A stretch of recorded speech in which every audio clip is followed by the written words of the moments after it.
Estamos de regreso en su programa Criterios, hoy con la internacionalista Giovanna De Michele. A mí me parece muy gracioso como tú pronuncias mi nombre. Pero es simpático. Pero simpática eres tú, ¿no? Bueno, Giovanna, ¿qué nos decía la gente de la calle? Sí, hay mucha confusión. Hay gente que piensa que la activación de la Carta Democrática es una solución Ya nos los mágica. decía que... Sí, a los problemas internos en Venezuela, y eso no es así. Aun cuando se activara definitivamente la Carta y se aplicaran las sanciones que están previstas en la Carta, eso no va a resolver los problemas económicos, eso no va a resolver los problemas de desabastecimiento, los problemas de inseguridad, absolutamente nada. Eso lo que hace es colocar a Venezuela, digamos, en evidencia, por lo menos en el contexto regional, como un país que ha abandonado de alguna manera el orden o ha distorsionado el orden democrático. En Y, cuanto a los votos que te ajá. preguntaba una persona ahí que hacen falta. Sí, hay dos etapas. Una primera etapa que es en el Consejo Permanente, que es cuando el secretario general Luis Almagro presente ese informe del que hablábamos en el segmento anterior, un informe muy extenso de más de 130 páginas. En el Consejo Permanente se requieren 18 votos, es decir, la mayoría simple de los Estados miembros de la organización, para ir a una segunda fase. La segunda fase supone, entre otras cosas, por ejemplo, la conformación de una comisión que tendría que evaluar, digamos, preferiblemente en el sitio, venir a Venezuela, para lo cual requeriría la autorización del gobierno venezolano, por cierto, para evaluar y para definitivamente corroborar que lo que señala el informe del secretario general es absolutamente cierto. Esa comisión elabora un segundo informe que se presenta ante la Asamblea General.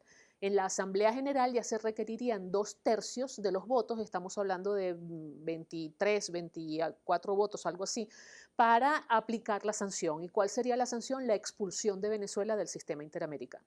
O sea que Venezuela quedaría fuera de la OEA. Venezuela quedaría suspendida Suspendida. hasta tanto se restablezca el orden democrático. ¿Y tú crees que es viable que, si con la correlación de fuerza que en este momento existe, a Venezuela se le pueda aplicar la Carta Democrática? Yo creo que es viable la primera fase, la de los 18 votos en el Consejo Permanente.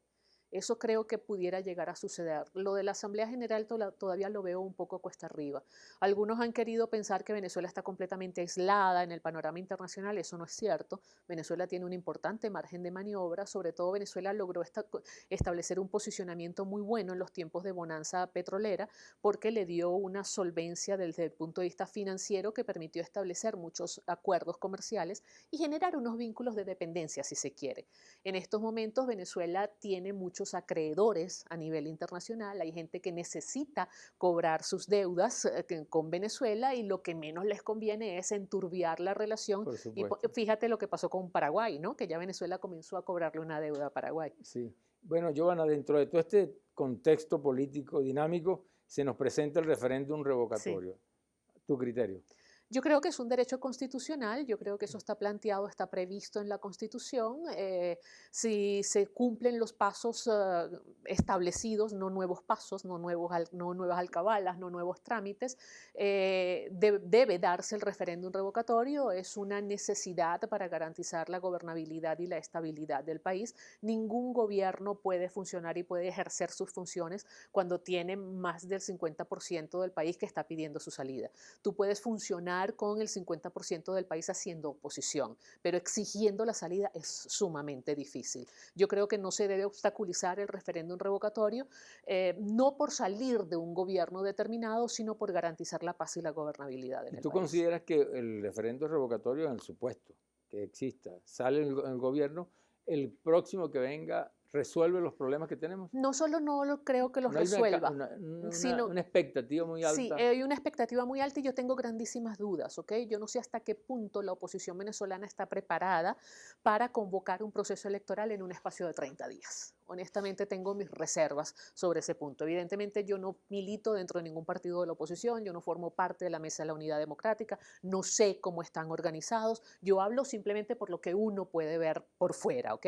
Y lo que se puede ver es que hay varios liderazgos emergentes dentro del sector oposición que pareciera que fuera un poco cuesta arriba que ellos se organizaran para presentar un candidato para unas elecciones en un espacio de 30 días. Yo no creo que esa sea la solución. Y además, cualquiera que asuma al gobierno venezolano después de esta fase va a tener que tomar medidas absolutamente antipáticas, va a tener que tomar medidas absolutamente impopulares y eso le va a generar muchísimos problemas, sin contar que el actual gobierno, en caso de ser desplazado del poder, sería una fuerza opositora absolutamente dura Dura. de roer para un gobierno futuro. Entonces, ¿tú crees que esas medidas antipopulares deben ser tomadas en el marco de Absolutamente, este gobierno que tenemos actualmente? absolutamente, absolutamente. ¿Como cuáles, por ejemplo? Eh, Como por ejemplo, hay misiones que se justifican, que son absolutamente necesarias, que era un clamor de la colectividad venezolana, pero de pronto hay otras que deben ser revisadas. La revisión de la ley del trabajo, por ejemplo, es importantísimo que eso se revise. Nosotros estamos viendo un ausentismo laboral sumamente grande que está afectando la fuerza productiva del país.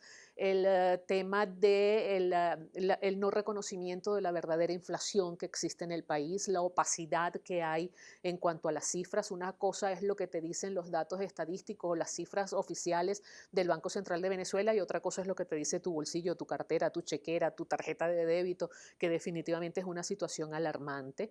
El tema, por ejemplo, del desabastecimiento requiere que el Estado comprenda que ningún Estado, por más poderoso que sea, puede abastecer las necesidades de más de 30 millones de habitantes por sí solo. Requiere del concierto de la empresa privada. ¿Qué deberían hacer en consecuencia entonces el gobierno?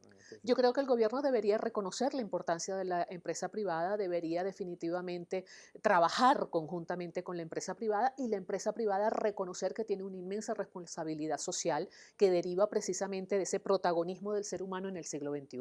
Yo decía en estos días que a mí me llamaba mucho la atención que en la campaña electoral, por ejemplo, de los Estados Unidos, algunos de los candidatos hablan de la justicia social. Y yo digo, eso corrobora que definitivamente estamos en el siglo donde el individuo es el protagonista. Y eso lo tiene que entender la empresa privada. El capital es absolutamente necesario, pero el protagonista es el ser humano. El protagonista no es el capital. O sea, Eso no quiere decir que el capitalismo per se sea malo, no. Lo que quiere decir es que hay un capitalismo o unos sectores capitalistas inescrupulosos que le han hecho pues muchísimo daño al sistema. Así como hay muchos sectores absolutamente estatistas que también le hacen un gran daño al sistema. está, no sé, un Emeterio Gómez, un teórico del neoliberalismo y del capitalismo, que dice que el capitalismo no tiene ética. O sea, yo no diría que el capitalismo no tiene ética, yo diría que dentro del capitalismo siendo el capitalista, hay capitalistas que no tienen ética, así como dentro del socialismo hay socialistas que no tienen ética y que manejan un doble más las discurso y personas que una el doble modelo. moral. Es más un problema de las personas, de la conciencia social que del modelo en sí mismo. Ningún modelo es absolutamente bueno y es absolutamente malo. Lo que lo hace bueno o malo es la conciencia y la ética de quienes aplican el modelo. ¿Okay? En socialismo vemos personas que son absolutamente descaradas, que hablan del socialismo para los demás, pero ellos viven con un estilo de vida absolutamente capitalista. Eso también es inmoral y eso también le hace daño al modelo. Giovanna, la situación ahorita, Asamblea Nacional, poderes públicos, ¿cómo tú percibes esa situación en este Pues momento? para mí la Asamblea Nacional es un poder público constitucional legítimamente constituido. No olvidemos que nació del voto, nació de la voluntad popular, tiene lo que se denomina la legitimidad de origen y ha visto muy obstaculizado el ejercicio de sus funciones por las acciones que han emanado desde el Poder Judicial. Yo creo que eso es negativo, yo creo que eso le ha hecho muchísimo daño al país, pero también creo que hubo un grandísimo error en el sector opositor en la campaña para las elecciones legislativas. Me explico. Se inyectó demasiado optimismo o demasiadas expectativas en la población para el proceso electoral y el Poder Legislativo pues no tiene esa capacidad Claro. de cambiar Por ejemplo, completamente el esa orden de propuesta que cosas. hicieron de salir del gobierno en 6 meses, ¿cómo? No estoy de acuerdo, no estoy de acuerdo. Yo no creo que ese no es el mecanismo, definitivamente. Pero también hay otra lectura que hay que hacer y es que el Poder Ejecutivo debe revisar qué pasó, por qué se logró esa victoria en el sector opositor para el Poder Legislativo. Giovanna, una reflexión final al país. Pues yo invito al país a que depongamos un poquito la pasión y le demos mucho más espacio a la razón, que entendamos que en una sociedad todos somos absolutamente necesarios. Los gobernantes no hacen absolutamente nada si no tienen unos gobernados, y los gobernados no se sienten identificados con sus gobernantes si no ven que sus demandas han sido satisfechas.